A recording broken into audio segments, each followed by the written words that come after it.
പകൽക്കാലം നമ്മെ ദൈവസന്നിധിയിൽ സമർപ്പിക്കുക. ഇങ്ങനെ തന്നെ കുറിച്ചും താനായിരിക്കുന്ന അനുഭവത്തിൽ ദൈവത്തെക്കുറിച്ചും ചിന്തിക്കുന്ന ഒരു സങ്കീർത്തനക്കാരന്റെ സങ്കീർത്തനമാണ് 139-ാമത്തെ സങ്കീർത്തനം. വളരെ വ്യക്തമായി നമുക്കിതിന്റെ സാഹചര്യം എന്താണെന്ന് തിരിച്ചറിയുവാൻ കഴിയുന്നില്ലെങ്കിലും ചില വാക്യങ്ങളിലൂടെ നാം ഓടിച്ചെല്ലുമ്പോൾ ഈ സങ്കീർത്തനത്തിന്റെ ചില അർത്ഥതലങ്ങൾ നമുക്ക് മനസ്സിലാക്കുവാനായിട്ട് സാധിക്കും. ചില അർത്ഥതലങ്ങൾ എന്ന് പറയുമ്പോൾ അത് വളരെ മീൻ ചെയ്ത, അല്ലെങ്കിൽ അത് അർത്ഥം വെച്ച് തന്നെയാണ് ഞാൻ പറയുന്നത്. കാരണം ചില നിമിഷങ്ങളിൽ, ചില സാഹചര്യങ്ങളിൽ നാം ഒരു വേദഭാഗം ചിന്തിക്കുമ്പോൾ ആ വേദഭാഗം ആ സാഹചര്യത്തിനൊത്തവണ്ണം നമ്മളോട് ഇടപെടുക. എന്നാൽ അതേ വേദഭാഗം മറ്റൊരു സാഹചര്യത്തിൽ നാം വായിക്കുകയും ചിന്തിക്കുകയും ചെയ്യുമ്പോൾ ആ സാഹചര്യത്തിനൊത്തവണ്ണം, സാഹചര്യങ്ങൾ വ്യത്യസ്തമാണ്, ആ സാഹചര്യത്തിനൊത്തവണ്ണം നമ്മളോട് ഇടപെടുവാൻ കഴിവുള്ള ഒരു ജീവനുള്ള വചനത്തിന്റെ മുമ്പിലാണ് നമ്മൾ പകൽക്കാലമായി. ആകയാൽ ഈ സങ്കീർത്തനത്തിന്റെ ചില ഭാഗങ്ങൾ നമ്മൾ ചിന്തിക്കുമ്പോൾ ഇന്ന് പകൽക്കാലം ദൈവത്തിന്റെ ഹൃദയത്തിൽ തന്നതായിരിക്കുന്ന ആലോചനകൾ നമുക്ക് ഒരുമിച്ച് മനസ്സിലാക്കുവാനും അതിനനുസരിച്ച് ജീവിതത്തെ ദൈവസന്നിധിയിൽ സമർപ്പിക്കുവാനും ഇടയായിത്തീരും. ആദ്യമായിട്ട് ഈ സങ്കീർത്തനത്തിന്റെ പശ്ചാത്തലം ഒന്ന് മനസ്സിലാക്കണമെങ്കിൽ അവസാന വാക്യങ്ങളിലേക്ക്, ഏറ്റവും അവസാനത്തെ 2 വാക്യങ്ങളല്ല, അതിനു മുൻപിൽ 19 മുതലുള്ളതായിരിക്കുന്ന വാക്യങ്ങളെ കുറിച്ച് നമ്മളൊന്ന് ചിന്തിച്ചെങ്കിലേ ഈ സങ്കീർത്തനം ഏത് സാഹചര്യത്തിലാണ് എഴുതിയതെന്ന് നമുക്ക് മനസ്സിലാക്കുവാനായിട്ട് സാധിക്കത്തുള്ളൂ. അവിടെ പറയുകയാണ്, ദൈവമേ, നീ ദുഷ്ടനെ നിഗ്രഹിച്ചെങ്കിൽ കൊള്ളാമായിരുന്നു. എന്നിട്ട് പറയാ, രക്തപാതകന്മാരെ എന്നെ വിട്ടു പോകുവിൻ. എന്നിട്ട് 20 പറയുകയാണ് അവരുടെ പ്രത്യേകത. താൻ ആരെയാണോ രക്തപാതകന്മാരെ എന്ന് വിളിക്കുന്നത് അവരുടെ പ്രത്യേകതയെ കുറിച്ച് പറയുക. എന്തുവാ 20-ാമത്തെ വാക്യം? അവർ ദ്രോഹമായി നിന്നെ കുറിച്ച് സംസാരിക്കുന്നു. രണ്ടാമത് അവരുടെ ക്വാളിറ്റി പറയുകയാണ്, നിന്റെ ശത്രുക്കൾ നിന്റെ നാമം വൃഥാ എടുക്കും. പല സാഹചര്യങ്ങളില് ശത്രുക്കൾ കർത്താവിന്റെ നാമം സങ്കീർത്തനക്കാരന് വിരോധമായിട്ട് എടുത്തിട്ടുണ്ട്, വൃഥാവായി എടുത്തിട്ടുണ്ട്. സ്തോത്രം. ചില സ്ഥലങ്ങളിൽ നമ്മൾ വായിച്ചിട്ടില്ലേ, നിന്റെ ദൈവം എവിടെ എന്ന് ജാതികൾ എന്നോട് നിത്യം ചോദിക്കുന്നത് എന്ത്? എന്നോട് ചോദിക്കുന്നത് എന്ത്? അവന് ദൈവത്തിങ്കൽ രക്ഷയില്ല എന്നവർ എന്നെ കുറിച്ച് പറയുന്നു. നിന്റെ ദൈവം എവിടെ? സ്തോത്രം. എന്നിങ്ങനെ ദൈവത്തിന്റെ നാമം അർഹമല്ലാത്ത ഇടങ്ങളിൽ, യാതൊരു ബന്ധവുമില്ലാത്ത ഇടങ്ങളിൽ തങ്ങളുടേതായിരിക്കുന്ന ചിന്താഗതികളെ പ്രൂവ് ചെയ്യാൻ തക്കവണ്ണം, തങ്ങളുടേതായിരിക്കുന്ന ചിന്തകളെ അല്ലെങ്കിൽ തങ്ങൾ ചിന്തിക്കുന്ന ആ ഭാഗത്തെ ന്യായീകരിക്കത്തക്കവണ്ണം ദൈവത്തിന്റെ നാമം വൃഥാ എടുത്ത് ദൈവം പറഞ്ഞെന്നും ദൈവത്തെ കൊണ്ടുവന്ന് ഇടയിലിടുന്നതായിരിക്കുന്ന ഒരു സമൂഹത്തിന്റെ മുൻപിൽ ആയിരിക്കുന്ന സങ്കീർത്തനക്കാരൻ. അവർ അങ്ങനെ മാത്രമല്ല, അവർ യഹോവയെ ഇത്രോ അവര് ദൈവത്തിന്റെ നാമം എടുക്കുന്നുണ്ടെങ്കിലും ഹൃദയത്തിന്റെ അകത്ത് അവരെന്താ ചെയ്യുന്നേ? യഹോവയെ പകയ്ക്കുകയാണ്. സങ്കീർത്തനക്കാരൻ പറയാം, നിന്നെ പകയ്ക്കുന്നവരെ ഞാൻ പകയ്ക്കേണ്ടതല്ലയോ എന്ന് ചോദിക്കുമ്പോൾ അതിന്റെ അർത്ഥമുണ്ട്, അവർ ദൈവത്തെ പകയ്ക്കുന്ന അനുഭവം. പ്രിയമുള്ളവരെ, ഇന്ന് പകൽക്കാലം ഈ വചനത്തിന് മുമ്പിൽ നമ്മെ ഒരിക്കൽ കൂടെ ഒന്ന് താഴ്ത്തി സമർപ്പിച്ച് ചിന്തിക്കുവാനായിട്ട് ഇടയായി തീരണം. സംഭവം ശരിയാ, നമ്മളെല്ലായ്പ്പോഴും ദൈവത്തിന്റെ നാമം എടുക്കുന്നുണ്ട്, എല്ലായ്പ്പോഴും കർത്താവ് കർത്താവ് ദൈവം ദൈവം എന്ന് പറയുന്നുണ്ട്. എന്നാൽ ഉള്ളം കൊണ്ട് നമ്മൾ കർത്താവിനോട് അടുത്തിരിക്കുന്നുണ്ടോ? അതോ നമ്മുടെ ഉള്ളം കൊണ്ട്, നമ്മുടെ ഉള്ളത്തിൽ നിന്ന് പുറത്തു വരുന്ന പ്രവൃത്തികൾ കൊണ്ട് നാം കർത്താവിനെ പകയ്ക്കുന്നവരുടെ കൂട്ടത്തിലാണോ? യേശു പറയുന്ന വാക്കുകൾ വളരെ പ്രസക്തമല്ലേ? എന്നെ കർത്താവേ കർത്താവേ എന്ന് വിളിക്കുന്നവൻ ഏവനുമല്ല, എന്റെ പിതാവിന്റെ ഇഷ്ടം ചെയ്യുന്നവൻ അത്രേ സ്വർഗരാജ്യത്തിൽ കടക്കുന്നത്. അങ്ങനെയെങ്കിൽ ഈ വചനം നമ്മോട് സംസാരിക്കുമ്പോൾ നമ്മളുടെ ഹൃദയത്തിന്റെ മനോഭാവം എന്താണ്? പഴയ നിയമത്തിൽ അതിനെ പുതിയ നിയമത്തിൽ വീണ്ടും ഉദ്ധരിക്കുന്ന ഒരു ഉദ്ധരണിയാണ്, ഒരു കൊട്ടേഷനാണ്. പറയുക, ഈ ജനം അധരം കൊണ്ട് എന്നെ ബഹുമാനിക്കുന്നുവെങ്കിലും അവർ ഹൃദയം കൊണ്ട് എന്നെ വിട്ടു ദൂരെ ചെയ്യുകയാണ്. നമ്മളുടെ അനുഭവങ്ങൾ അങ്ങനെ ആകരുത്. ഏതെങ്കിലും മേഖലകളിൽ വായിൽ കർത്താവ് എന്നുള്ള വാക്കുണ്ടെങ്കിലും, വായിൽ പ്രാർത്ഥനകളുണ്ടെങ്കിലും, ഹൃദയം കൊണ്ടും ആഗ്രഹങ്ങൾ കൊണ്ടും വാഞ്ചകൾ കൊണ്ടും നാം ദൈവത്തെ വിട്ട് അകന്നു ദൂരമായിരിക്കുന്ന അനുഭവങ്ങൾ ഉണ്ടെങ്കിൽ ഇന്ന് പകൽക്കാലം ഈ ദൈവവചനത്തിന് മുമ്പിൽ നമ്മെ സമർപ്പിച്ച് മടങ്ങി വരാം. അപ്പോൾ സങ്കീർത്തനത്തിന്റെ ഒരു സാഹചര്യം ഇതാണ്. അവരോടൊപ്പം സങ്കീർത്തനക്കാരൻ ഫീൽ ചെയ്യുന്ന, അവന്റെ ജീവിതത്തിൽ അവൻ താൻ അനുഭവിക്കുന്ന അല്ലെങ്കിൽ ഫീൽ ചെയ്യുന്ന ഒരു കാര്യം 5-ാമത്തെ വാക്യത്തിൽ കാണുവാനായിട്ട് സാധിക്കും. അവിടെ പറയുകയാണ്, നീ മുൻപും പിൻപും അടച്ച് നിന്റെ കൈ എന്റെ മേൽ വെച്ചിരിക്കുന്നു. ചുറ്റുമുള്ളവര് ഈ രീതിയിലൊക്കെയാണ് ഇടപെടുന്നത്. ആ സമയത്ത് ദൈവം എന്നെ മുൻപും പിൻപും അടച്ച് നിന്റെ കൈ എന്റെ മേൽ വെച്ചിരിക്കുന്നു. ഇതിന് എബ്രായ പദത്തിൽ പ്രയോഗിച്ചിരിക്കുന്ന ഒരു പദം എന്ന് പറയുന്നത്, അതിന്റെ ഇംഗ്ലീഷിലുള്ള അർത്ഥം മലയാളത്തിൽ പറഞ്ഞിരിക്കുമ്പോൾ ഏകദേശം അതിനോട് തത്തുല്യമായി പോകുന്നെങ്കിലും ആ യഥാർത്ഥ അർത്ഥം കിട്ടുന്നില്ല. ശരിയായിട്ടുള്ള അർത്ഥം എന്ന് പറഞ്ഞാൽ ക്രാമ്പ് എന്നാ പറയുന്നത്. ക്രാമ്പ് എന്ന് പറയുന്നതിനെ സാധാരണ ഇംഗ്ലീഷിൽ നമ്മൾ പറയുമ്പോൾ കോൺട്രാക്ഷൻ കൊണ്ടുണ്ടാകുന്ന പെയിൻ എന്നാ പറയുന്നത്. അതായത് ഒരു വസ്തുവിനെ ഇങ്ങനെ രണ്ടു വശത്തുനിന്ന് അമർക്കുമ്പോൾ കോൺട്രാക്ഷൻ ഉണ്ടാകുമ്പോൾ ആ വസ്തുവിന് അനുഭവപ്പെടുന്ന വേദനയാണ്. ഇനി അങ്ങനെ ഒരു ടൂളും കൂടെ ഉണ്ട്. നമ്മൾ എഞ്ചിനീയറിംഗ് ഒക്കെ പഠിക്കുന്ന സമയത്ത് രണ്ട് പട്ടികയൊക്കെ ഒരുമിച്ച്, ആശാരിപ്പണിയൊക്കെ ചെയ്യുന്നവർക്കറിയാം, രണ്ട് പട്ടികയൊക്കെ ഒരുമിച്ച് ചേർത്ത് വെച്ച് ഇതിങ്ങനെ മാറിപ്പോകാതെ രണ്ടും കൂടെ ഒരുമിച്ച് ടൈറ്റ് ചെയ്ത് വെക്കുന്ന ഒരു സാധനമുണ്ട്. അത് മാറിപ്പോകാം, ഇതിനോട് ചേർത്ത് ഒരുമിച്ച് മുറുക്കുന്ന ഒരു സാധനം, അതിന്റെ പേര് ക്രാമ്പ് എന്നാണ്. സങ്കീർത്തനക്കാരൻ പറയുക, കർത്താവേ നീ അങ്ങനെ മുറുക്കി വെച്ചേക്കുക. ഇങ്ങനെയുള്ള സാഹചര്യങ്ങളിൽ എനിക്ക് പ്രതികരിക്കണമെന്നുണ്ട്, ഇങ്ങനെയുള്ള സാഹചര്യങ്ങളിൽ ഞാൻ മറ്റു പലതും ചെയ്യണമെന്ന് ആഗ്രഹിക്കുന്നുണ്ട്, പക്ഷെ നീ എന്നെ മുറുക്കിയേക്കുന്നത് കൊണ്ട് എനിക്കൊന്നും ചെയ്യാനായിട്ട് സാധിക്കുന്നില്ല. നിങ്ങളെ ചില സമയങ്ങളിൽ നമ്മുടെ ജീവിതത്തിൽ ഇങ്ങനെയുള്ള അനുഭവങ്ങളൊക്കെ നേരിടാറില്ലേ? പക്ഷെ ഒരു കാര്യം തിരിച്ചറിഞ്ഞുകൊള്ളണം, കർത്താവിനോട് ചേർത്ത് ഒട്ടിച്ചു വെച്ചിരിക്കുന്ന അനുഭവം നമ്മുടെ ജീവിതത്തിൽ നമ്മുടെ സ്വാതന്ത്ര്യത്തിന്, അതായത് ജഡത്തിന്റെ സ്വാതന്ത്ര്യത്തിന്, നമ്മുടെ ചിന്തകളുടെ സ്വാതന്ത്ര്യത്തിന് അത് അനുയോജ്യമല്ലെങ്കിലും, അത് അതിനെ പ്രോത്സാഹിപ്പിക്കുന്നില്ലെങ്കിലും, ആ ഒട്ടിച്ചു വെക്കൽ, ആ മുറുക്കപ്പിടുത്തം നല്ല പിതാവിന്റെ കയ്യിലായതുകൊണ്ട് അത് നമുക്കൊരു അനുഗ്രഹമാണ്. ഞാൻ ഒരിക്കലും ഈ വാക്കിന്റെ അർത്ഥം ഇങ്ങനെ ചിന്തിച്ചിട്ടില്ല. ഇന്നലെയാണോ ഇന്ന് രാവിലെയാണോ ഇതിനെ കുറിച്ച് ഞാൻ ഇരുന്ന് ഒന്നുകൂടെ വായിച്ചപ്പോൾ എന്റെ കണ്ണിൽ കുടുങ്ങിയ ഒരു പദപ്രയോഗമാണ്. പലപ്പോഴും നമ്മുടെയൊക്കെ അനുഭവങ്ങളിൽ അങ്ങനെയല്ലേ, നമ്മൾക്ക് നമ്മുടേതായ സ്വയത്തിന് പ്രവർത്തിക്കുവാൻ കഴിയാതെ വണ്ണം ചില കാര്യങ്ങൾ കാണുമ്പോൾ മിണ്ടണം. ഞാനൊക്കെ ചില സമയങ്ങളിൽ ഇതിനൊക്കെ ശക്തമായി പ്രതികരിക്കണം എന്ന് പറയുമ്പോൾ ഉള്ളിൽ പിടിച്ചെടുക്കുന്ന ഒരു ദൈവാത്മാവിന്റെ ശക്തിയുണ്ട്. പറയും, നീ അത് പറയരുതെന്ന് പറയുന്ന, നീ അങ്ങനെ സംസാരിക്കരുതെന്ന് പറയുന്ന, നീ അങ്ങനെ ഇടപെടരുതെന്ന് പറയുന്ന. സ്തോത്രം. ആ നിമിഷം അനുഭവിക്കുന്ന സഫക്കേഷൻ ഉണ്ടല്ലോ, ആ സമയത്ത് നമ്മൾ അനുഭവിക്കുന്ന വിമ്മിഷ്ടം ഉണ്ടല്ലോ, സ്തോത്രം, അത് ഭയങ്കരമാ മാനസികമായിട്ട്. പക്ഷെ അത് നാളെ നന്മയ്ക്കായിട്ടുള്ളതാണ്. സ്തോത്രം. ചില നിമിഷങ്ങളിൽ ചില ഇടങ്ങളിൽ നമുക്ക് പ്രതികരിക്കണമെന്നും നമുക്ക് വേറെ രീതിയിൽ ഇടപെടണമെന്നൊക്കെ നമ്മുടെ ജഡം നമ്മളോട് പറയുമ്പോൾ പരിശുദ്ധാത്മാവിന് ചെവി കൊടുത്തുകൊണ്ട് ദൈവത്തോട് ചേർന്നിരിക്കുന്ന ഒരു അനുഭവം ഉണ്ടെങ്കിൽ അത് നമ്മുടെ ജീവിതത്തിൽ ഏറ്റവും ഒരു അനുഗ്രഹമാണ്. ഇവയെ കുറിച്ചൊക്കെ ചിന്തിക്കുമ്പോൾ സങ്കീർത്തനക്കാരൻ പറയുന്ന 3 തീരുമാനം അല്ലെങ്കിൽ 3 തിരിച്ചറിവുകളെ കുറിച്ച് ഒന്ന് ഈ സങ്കീർത്തനത്തിൽ നിന്ന് എടുത്തു പറയുവാൻ ഞാൻ ആഗ്രഹിക്കുകയാണ്.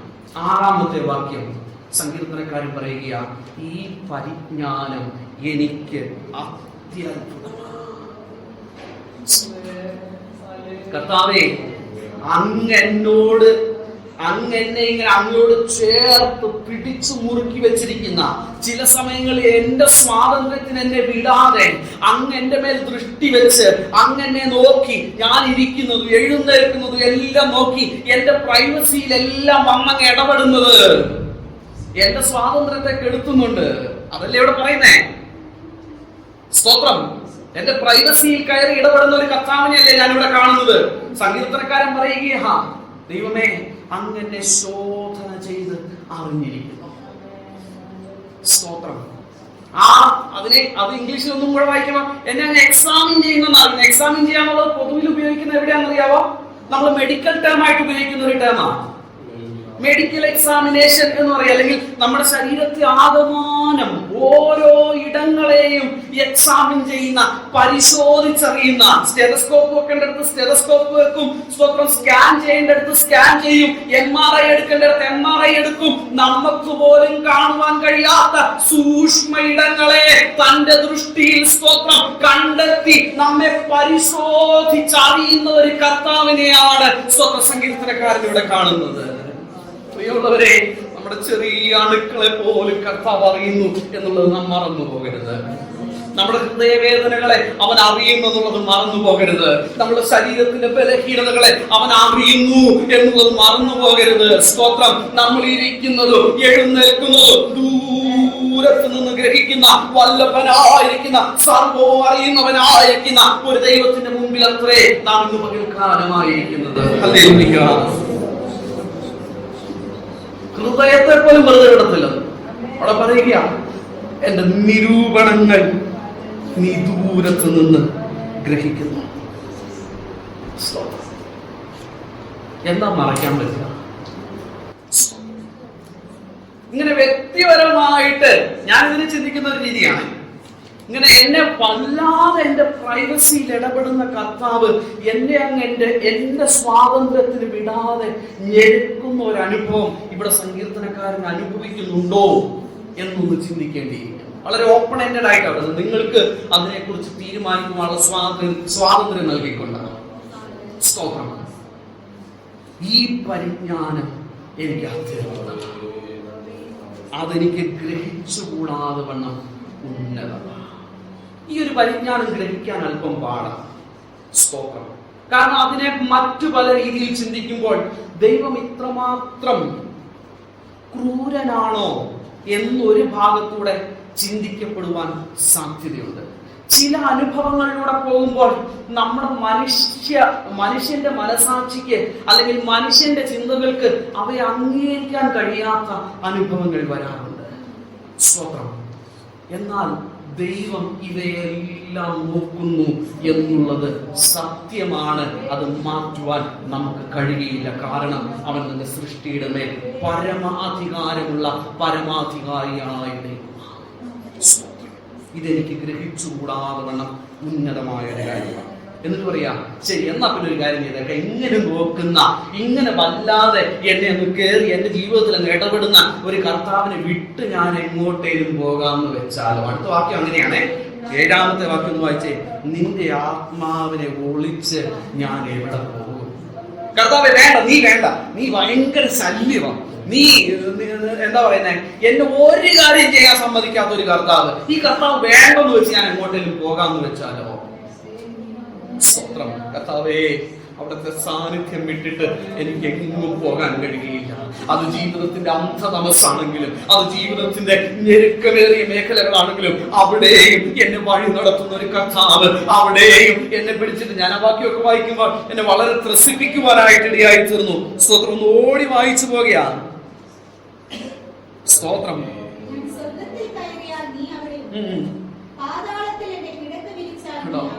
സ്തോത്രം.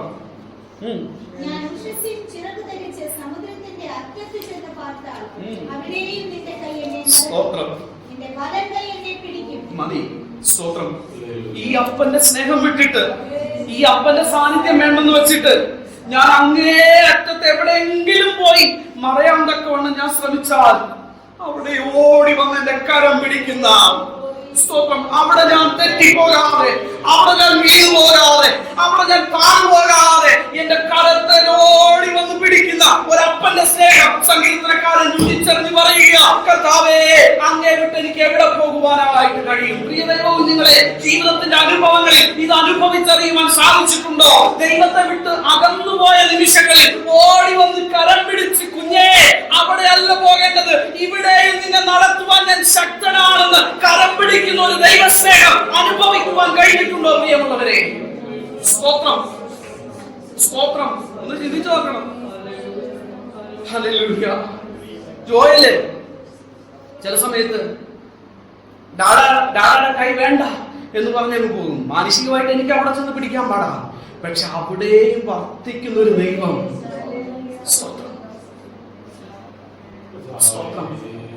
ഹല്ലേലൂയ.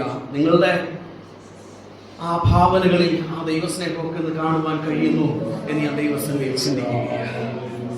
ഇരുട്ട് മൂടട്ടെ. മടുത്തു. എന്റെ പകൽ ഇരുളായി പോകട്ടെ. അതൊക്കെ ദൈവവചനത്തിലെ എന്താ പറയുന്ന ആ വാക്കുകളുടെ പ്രയോഗം എന്നൊക്കെ പറഞ്ഞാൽ പഴയ നിയമത്തിന്റെ ആ പശ്ചാത്തലം വെച്ചൊക്കെ നമ്മൾ പറയേണ്ട പദപ്രയോഗങ്ങളാണ്. എന്റെ ജീവനം ഇരുട്ടായി പോകട്ടെ എന്ന് പറഞ്ഞ് ഇതങ്ങ് ഇല്ലാതായി പോകട്ടെ, മടുത്ത എന്ന് പറയുന്ന അനുഭവങ്ങളാണ്. സ്തോത്രം. പലരും ഈയൊക്കെ പറയുന്നത് കേട്ടിട്ടില്ലേ? സ്തോത്രം. മടുത്തു, മതി എന്ന് പറയുന്ന അനുഭവങ്ങൾ. ഇരുട്ടും വെളിച്ചവും അവനൊരുപോലെയാണ്. ആ സാഹചര്യങ്ങളിലും നമ്മെ നടത്തുവാൻ തക്കവണ്ണം സർവശക്തനായിരിക്കുന്ന ദൈവം. എന്നിട്ട് താഴോട്ട് വന്നിട്ട് പറയുക, സ്തോത്രം, ദൈവമേ, നിന്റെ വിചാരങ്ങൾ എനിക്ക് എത്ര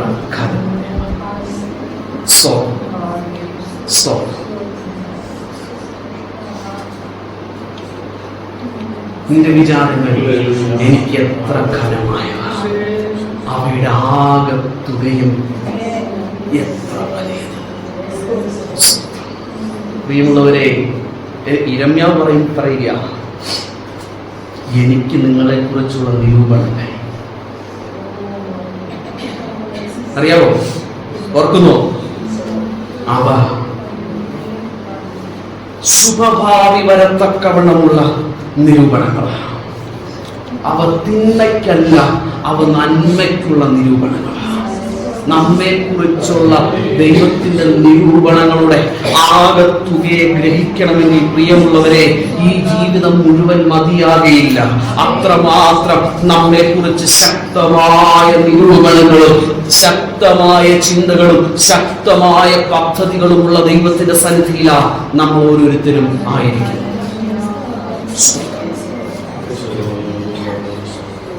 അവ എണ്ണിയാൽ മണലിനേക്കാൾ രസം അതല്ല. ഇങ്ങനെയൊക്കെ ഓടിപ്പോയി എവിടെയും ഇരിക്കാമെന്ന് വിചാരിച്ച് അങ്ങനെ ആ ഇരുപ്പിൽ ഉറങ്ങിപ്പോയി അതിൽ നിന്നൊന്നുണർന്നാൽ വീണ്ടും എന്റെ ചിന്തകളും ഞാനും ഇതാ ദൈവത്തിന്റെ മുമ്പിലായിരിക്കുന്നു. സ്തോത്രം. ഇതിനെ ആ ഒരു എന്താ പറയുന്ന ലൗകികമായിരിക്കുന്ന ഉറക്കത്തോ അല്ലെങ്കിൽ ലോകപരമായിരിക്കുന്ന നമ്മൾ ദിനവും രാത്രി ഉറങ്ങുന്ന ഉറക്കത്തോട് മാത്രം സങ്കല്പിക്കുവാൻ കഴിയില്ല. നമ്മുടെ ജീവിതം മരണമെന്ന ഉറക്കത്തിന് ശേഷം ജീവൻ, പുതിയ ജീവൻ, പുനരുത്ഥാനം എന്നുള്ള ജീവനോടുകൂടെ, ആ ഉണരലോടുകൂടെ നമ്മൾ കടന്നു ചെല്ലുമ്പോഴും നാം ഇരിക്കുന്നത് ദൈവത്തിന്റെ മുമ്പിലാണ്. എത്ര മഹത്തരമല്ലേ നമ്മളെ ഇത്രമാത്രം അറിയുന്ന ഒരു സ്വർഗത്തിനെ കുറിച്ച്. ഈ ദൈവത്തിന് മുമ്പിൽ നമ്മെ സമർപ്പിക്കാൻ ചില കാര്യങ്ങളൊക്കെ നമ്മുടെ ചിന്തകൾക്ക് ചിന്തിച്ചെടുക്കുവാൻ കഴിയാത്തതായി നിൽക്കുമ്പോഴും നമുക്കതൊന്നും കണക്ക് കൂട്ടി എടുക്കുവാൻ കഴിയാതിരിക്കുമ്പോഴും അതിൻ്റെ മധ്യത്തിൽ നമ്മെ നടത്തുന്ന ഒരു ദൈവ സാന്നിധ്യം അനുഭവിക്കുന്നവരായി മുൻപോട്ട് പോകാം. എന്നിട്ട് 19 മുതലുള്ള വാക്യങ്ങൾ അവസാനത്തിലേക്ക് വരികയാണ്. 19 മുതലുള്ള വാക്യങ്ങൾ നാം നേരത്തെ പറഞ്ഞതുപോലെ ദൈവത്തെ വെറുക്കുകയും ദൈവത്തെ പകയ്ക്കുകയും എന്നാൽ ദൈവത്തിന്റെ നാമം വൃഥാ എടുത്തുകൊണ്ട് നിൽക്കുന്ന ഒരു കൂട്ടം ആളുകളെ കുറിച്ച് ചിന്തിക്കുന്ന ഭക്തനെയാണ് നമുക്ക് ഈ 19 മുതൽ 22 വരെയുള്ള വാക്യത്തിൽ കാണുവാനായിട്ട് സാധിക്കുന്നത്. എന്നാൽ ഈ ചിന്തയിൽ നിന്ന് തന്നിലുണ്ടാകുന്ന ഒരു സമർപ്പണം, തിരിച്ചറിവ് എന്താണെന്ന് അറിയാമോ? അതാണ് നമ്മൾ എടുത്തു വായിച്ച വാക്യങ്ങൾ 23, 24. ദൈവമേ, എന്നെ ശോധന ചെയ്ത് എന്റെ ഹൃദയത്തെ അറിയണമേ, എന്നെ പരീക്ഷിച്ച് എന്റെ നിലവുകളെ അറിയണമേ. കർത്താവ്, ഇവരൊക്കെ ഇങ്ങനെയാണ്, പക്ഷെ ഞാൻ എങ്ങനെയാണ്?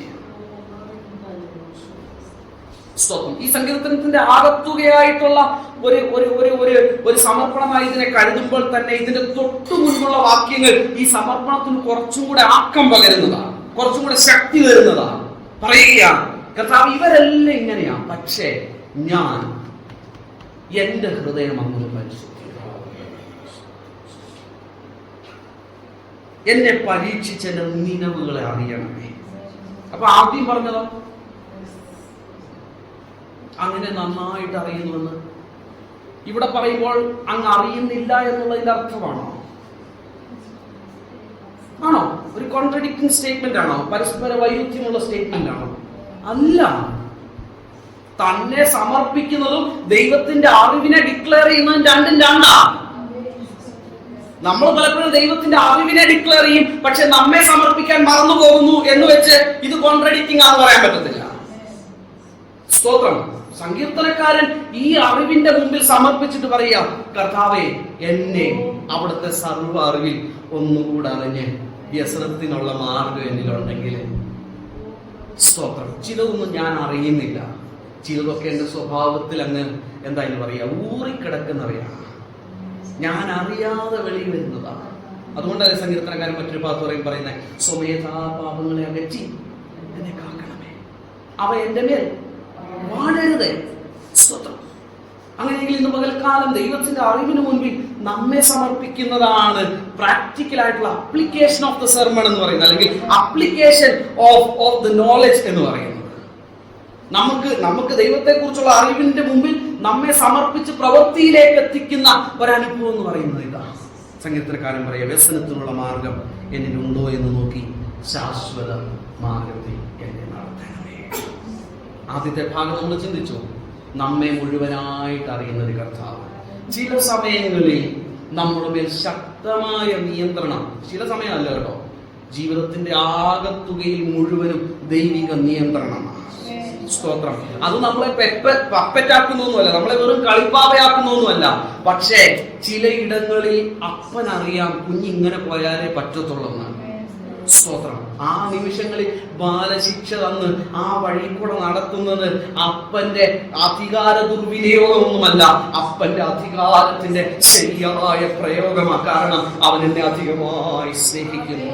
ഹല്ലേലൂയ. അവൻ എന്നെ അധികമായി കരുതുന്നു. സ്തോത്രം. അവൻ അറിയാം അതിന്റെ അപ്പുറം എന്താണെന്ന്. സ്തോത്രം. അറിവ് കുറവുള്ളവനായ എന്നെ അറിവുള്ളവനായിരിക്കുന്ന സർവജ്ഞാനിയായിരിക്കുന്ന ദൈവം തന്റെ വഴികളിൽ നടത്തുമ്പോൾ അത് ദൈവത്തിന് എന്നോടുള്ള കരുതലല്ലേ. സ്തോത്രം. അങ്ങനെ നമ്മെ അറിയുന്ന കർത്താവ്, നാം അവരെ വിട്ടു ദൂരം പോകുവാൻ ശ്രമിച്ചാലും സ്തോത്രം അവിടെയും തന്നിലേക്ക് പിടിച്ചടുപ്പിക്കുവാൻ എപ്പോഴും ശ്രദ്ധിക്കുകയും ശ്രമിക്കുകയും ചെയ്യുന്ന കർത്താവ്. നമ്മുടെ കരങ്ങൾ കുതറി ഓടാതിരിക്കട്ടെ. അവൻ നമ്മുടെ കരം പിടിച്ച് നമ്മെ വഴി നടത്തുമ്പോൾ നമ്മുടെ കരങ്ങൾ നാം വീണ്ടും കുതറി അവനിൽ നിന്നും ഓടാതിരിക്കട്ടെ.